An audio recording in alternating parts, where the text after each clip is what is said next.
Assam open ranking jujitsu championship 2025ৰ সফল সামৰণি মৰিয়নিত 3 শতাধিক খেলুৱৈৰ অংশগ্ৰহণ শিৱসাগৰৰ ক্ষীৰত শ্ৰেষ্ঠ দলৰ সন্মান শোণিতপুৰলৈ দ্বিতীয় শ্ৰেষ্ঠ দলৰ সন্মান যোৱা 26 জুলাইত যোৰহাটৰ মৰিয়নিত এদিনীয়াকৈ পোন প্ৰথমবাৰৰ বাবে অনুষ্ঠিত হয় Assam open ranking jujitsu championship 2025 jujitsu association of আসামৰ তত্বাৱধানত জুজিটছু এছ'চিয়েশ্যন অৱ যোৰহাটে আয়োজন কৰা প্ৰতিযোগিতাত অংশগ্ৰহণ কৰিলে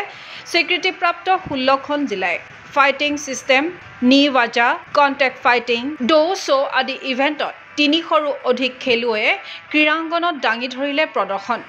এই ৰেংকিং প্ৰতিযোগিতাত 50টা সোণ 30টা ৰূপ 12টা ব্ৰঞ্জ সহ মুঠ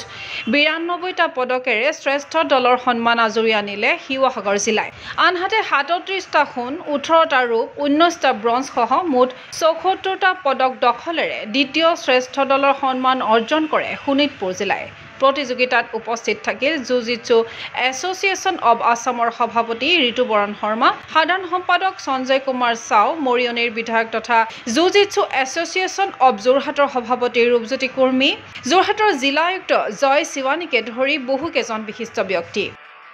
এই চেম্পিয়নশ্বিপত আহৰণ কৰা ৰেংকিঙৰ জৰিয়তে ৰাজ্যৰ জুজিটছু খেলুৱৈয়ে লাভ কৰিব সুবিধা অহা বছৰ অনুষ্ঠিত হ'ব লগা জুজিটছু নেশ্যনেল চেম্পিয়নশ্বিপৰ বাবে অসম দলত স্থান লাভ কৰিবলৈ শীৰ্ষ ৰেংকিঙৰ খেলুৱৈসকলে অগ্ৰাধিকাৰ পাব বুলি জনালে ৰাজ্যিক সন্থাৰ সম্পাদক Sanjay Kumar Chaube Assam open ranking championship 2025 সফলভাৱে সমাপ্তি ঘটিলে আৰু এই চেম্পিয়নশ্বিপখন আমি জুজিটছু অৱ যোৰহাটৰ দ্বাৰা আমি অৰ্গেনাইজ কৰিছিলোঁ মৰিয়নিত টোটেল 300+ পাৰ্টিচিপেণ্ট হৈছিলে আৰু অসমৰ আমাৰ এফিলিয়েটেড 16খন ডিষ্ট্ৰিক্টে এই চেম্পিয়নশ্বিপত পাৰ্টিচিপেট কৰিছিল আমি জুজিটছু অসমৰ সকলো বিষয়ে আমি এই অৰ্গেনাইজিং কমিটি বা এই চেম্পিয়নশ্বিপখন যি আমাৰ জুজিটছু অৱ যোৰহাটে অৰ্গেনাইজ কৰিছিলে হোষ্ট কৰিছিলে অৰ্গেনাইজ আমাৰ জুজিটছু অৱ অসমে কৰিছিলে যি সুন্দৰভাৱে পৰিচালনা কৰিলে খাদ্যৰ পৰা লৈ পেলাই ব্যৱস্থাৰ পৰা লৈ পেলাই অৱধানৰ পৰা লৈ গোটেইখিনি বস্তু মানে আমাৰ সন্তোষজনক আছিলে আমাৰ সকলো বিভাগে আমাৰ প্ৰেছিডেণ্ট অসমৰ শ্ৰী ঋতুবৰণ শৰ্মা তেখেতেও বহুতবাৰ শলাগ লৈছে কথাটো আমাৰ জুজিটছু অৱ যোৰহাটৰ সভাপতি শ্ৰী ৰূপজ্যোতি কুৰ্মী ডাঙৰীয়াক ছেক্ৰেটাৰী ত্ৰিদীপ গগৈ ডাঙৰীয়াক শলাগ লৈছে যে ইমান ধুনীয়াকৈ অনুষ্ঠানটো তেখেতসকলে পৰিচালনা কৰিলে আমি তাৰ বাবে আমি অসমৰ পৰা তেখেতক আমি ধন্যবাদ জনাইছোঁ আৰু লগতে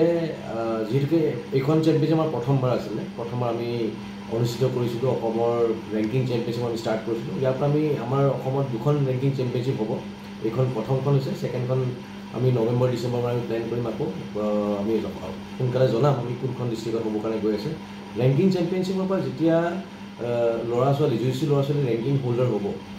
ইয়াৰ পৰাই টপ ৰেংকিং ল'ৰা ছোৱালীসকলক আমি সুবিধা দিম কি অহা বছৰ যি হ'বলগীয়া নেশ্যনেল চেম্পিয়নশ্বিপ হ'ব জুজিটছু নেশ্যনেল চেম্পিয়নশ্বিপ তাতে অসমৰ দলত স্থান পাবলৈ তেখেতসকলে অগ্ৰাধিকাৰ পাব আমাৰ এই প্লেন এণ্ড প্ৰগ্ৰামসমূহ আছে আগন্তুক দিনত এতিয়া ইউথ এছিয়ান গেমছ হ'বৰ কাৰণে গৈ আছে বাৰিনত তাত আমাৰ অসমৰে খেলুৱৈ আগবাঢ়ি গৈ আছে আৰু ৰেংকিঙতো ওপৰত গৈছে আমি খুব সম্ভৱ বহুত সোনকালে আমি এটা ভাল খবৰ পাম কি জুজিটছুৰ পৰাও এছিয়ান গেমছ নিচিনা ডাঙৰ এটা খেলত আমাৰ অসমৰ ছোৱালী এগৰাকী প্ৰতিনিধিত্ব কৰিব সুবিধা হ'ব আৰু আগন্তুক দিনত হয়তো চাগৈ জুজিটছুৰ অসমৰ পৰা আৰু এই যোৰহাট মৰিয়নিৰ পৰাও ইণ্ডিয়ান টীমতো স্থান পাবৰ কাৰণে সক্ষম বুলি আমি ভাবিছোঁ কিয়নো আমি যোৱাকালি দেখা পাইছোঁ কি বহুত ল'ৰা ছোৱালী ইয়াতে ভাল নিজৰ নিজৰ প্ৰতিভা প্ৰদৰ্শন কৰিছে লগতে জুজিটছু অৱ যোৰহাটৰো বহুত খেলুৱৈ ভাল প্ৰদৰ্শন কৰিছে জুজিটছু অৱ যোৰহাট আপোনাৰ যোৱাকালি চেম্পিয়নশ্বিপত 3য় স্থান দখল কৰিবৰ কাৰণে সক্ষম হৈছিলে প্ৰথম স্থান পালে আমাৰ jujitsu of Sivasagar runners up team আছিলে jujitsu of Sonitpur and second runner up আছিলে জুজিটছু অৱ যোৰহাট ইফালে প্ৰতিযোগিতাৰ অনুষ্ঠিত হোৱাৰ এদিন পূৰ্বে অৰ্থাৎ যোৱা 25 জুলাইত মৰিয়নিত অনুষ্ঠিত হ'ল জুজিটছু এছ'চিয়েশ্যন অৱ আসামৰ বাৰ্ষিক সাধাৰণ সভা 2024-2025 এই সভাতে কেইবাজনো ব্যক্তিক জুজিটছু এছ'চিয়েশ্যন অৱ আসামৰ কেন্দ্ৰীয় সমিতিলৈ মনোনীত কৰা হয় নতুনকৈ ৰাজ্যিক সমিতিৰ উপ সভাপতি ৰূপে মনোনীত হ'ল ক্ৰমে ৰূপজ্যোতি কুৰ্মী প্ৰণৱ বৰুৱা আৰু ৰাজীৱ দাস সেইদৰে ত্ৰিদীপ গগৈ যুটীয়া সম্পাদক ৰূপে মনোনীত মনোনীত হোৱাৰ বিপৰীতে সহকাৰী সম্পাদক হিচাপে মনোনীত হ'ল ক্ৰমে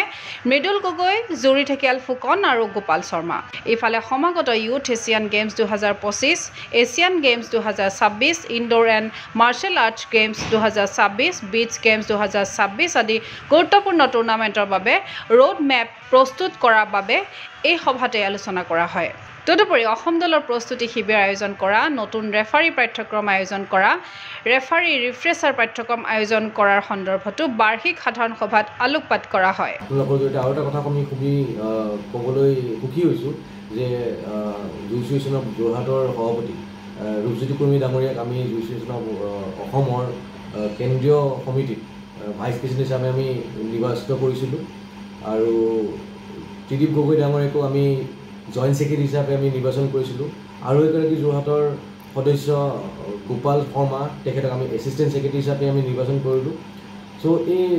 জুইচু এছ'চিয়েশ্যন অফ যোৰহাটৰ তিনিগৰাকী সদস্য আমাৰ কেন্দ্ৰীয় সমিতিত তেখেতসকলে স্থান পাইছে। আমি আশাবাদী তেখেতসকলে যিধৰণে জুইচু এছ'চিয়েশ্যন অফ যোৰহাটৰ বাবে কাম কৰি গৈ আছে, আগন্তুক দিনত আমাৰ অসমৰ বাবে এইদৰে কাম কৰিব।